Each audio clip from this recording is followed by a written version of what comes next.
Assalamualaikum warahmatullahi wabarakatuh. Kami dari kelompok 8 akan mempresentasikan yaitu hubungan data science dan machine learning dari dataset mental illness. Kami di kelompok 8 ini ada 4 orang. Ya, pertama saya sendiri Haris Adi Alim, yang kedua Muhammad Rezaki, yang ketiga ada Ramadhani Ilmi, dan yang keempat Dion. Di sini saya akan memulai presentasi saya, yaitu memberikan gambaran umum tentang penelitian kami, yaitu menganalisis dan memprediksi fenomena berdasarkan data dalam konteks kesehatan mental menggunakan dataset mental illness. Tujuannya adalah menjelaskan hubungan data science dan machine learning serta mendeskripsikan alur proses penerapannya. Di sini ada hubungan data science dan machine learning itu seperti apa.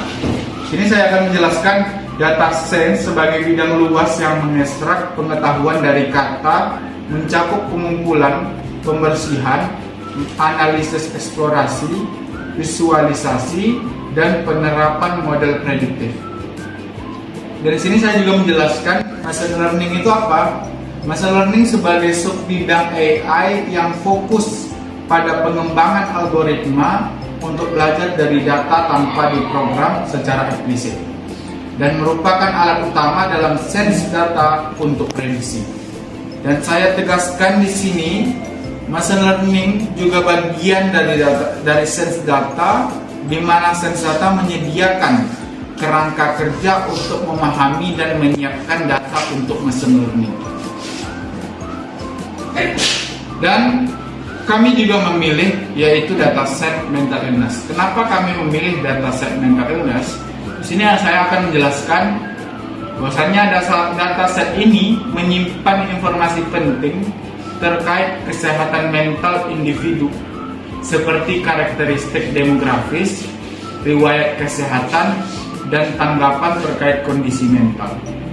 Dan saya sampaikan tujuannya di sini yaitu eksplorasi awal data untuk memahami kualitas dan karakteristik fundamental dataset sebelum analisis lebih lanjut. Dan metode di sini ada metode penelitian secara umum, yaitu seperti yang pertama eksplorasi data, yang kedua praproses data, yang ketiga pemodelan, yang keempat evaluasi model, dan yang terakhir yaitu visualisasi. Saya sebagai presenter pertama Haris Adi Alim, yang akan dilanjutkan presenter kedua yaitu Ramadhani Ilmi Saputra. Terima kasih kepada teman saya Haris Adi Alim. Selanjutnya akan saya jelaskan materi selanjutnya. Pengantar pra pemrosesan data. Yang pertama, missing value atau nilai hilang. Di sini saya akan menjelaskan tentang penjelasan apa itu missing value, alasan penanganannya, contoh jurnal ilmiahnya, serta proses yang dilakukan kami sebagai kelompok. Data yang hilang atau tidak tersedia dalam dataset yang dapat mengurangi kualitas analisis dan menyebabkan bias. Missing value dapat menyebabkan bias dalam analisis statistik dan model machine learning, serta mengurangi kekuatan statistik. Missing data are reviewed current methods oleh Little dan Rubin dan The Prevention and Treatment of Missing Data in Longitudinal Research oleh Inders, bahwa laporan mengidentifikasi missing value dan metode umum penanganannya meliputi penghapusan atau manipulasi median atau teknik canggih. Selanjutnya outlier atau data pencilan. Titik data yang nilainya jauh berbeda dari berbagai dasar besar data lainnya. Alasan penanganan, outlier dapat mendistorsi distribusi data, mempengaruhi statistik deskriptif, dan mengurangi kinerja model machine learning. Kami mengambil contoh jurnal ilmiah yaitu Outliers in Statistical Data oleh Bartner dan Lewis. Proses yang dilakukan kelompok kami menggunakan box plot untuk mendeteksi outlier, Metode lain berupa Z-score atau EQR. Penanganan OLED bisa berupa penghapusan, transformasi, dan imputasi. Baiklah, saya sebagai presenter kedua. Selanjutnya akan dilanjutkan oleh Muhammad Rizaki dulu, Pak. Terima kasih kepada rekan saya sebelumnya. Saya akan melanjutkan materi nomor 3, yaitu data tidak seimbang atau imbalance data. Penjelasannya terjadi ketika kelas dalam dataset klarifikasi tidak terdistribusi secara merata. Misalkan jumlah kasus positif jauh daripada kasus negatif, yang alasannya dapat menyebabkan model klarifikasi bisa terhadap kelas minoritas dalam kinerja buruk pada kelas mayoritas.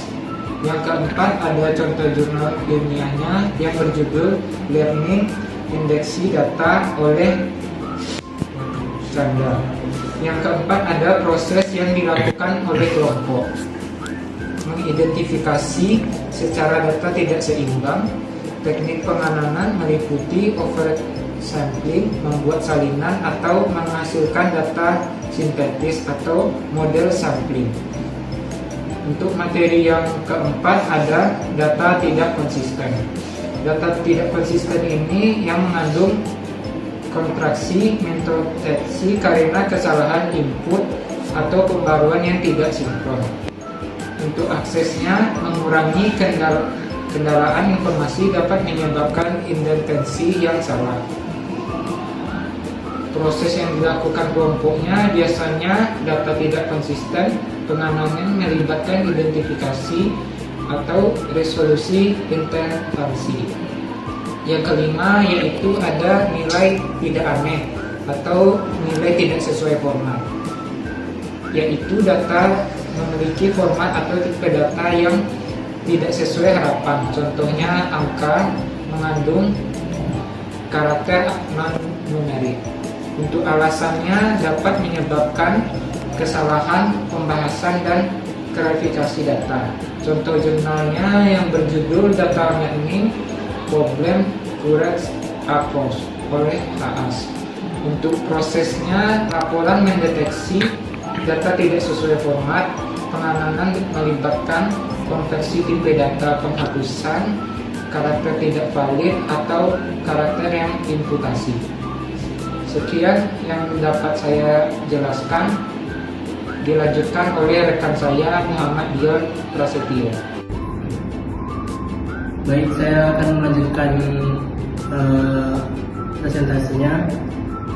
Poin pembahasannya yang keenam yaitu korelasi editor. Mengukur sejauh mana dua variabel saling terkait. Alasan penanganannya yaitu korelasi tinggi atau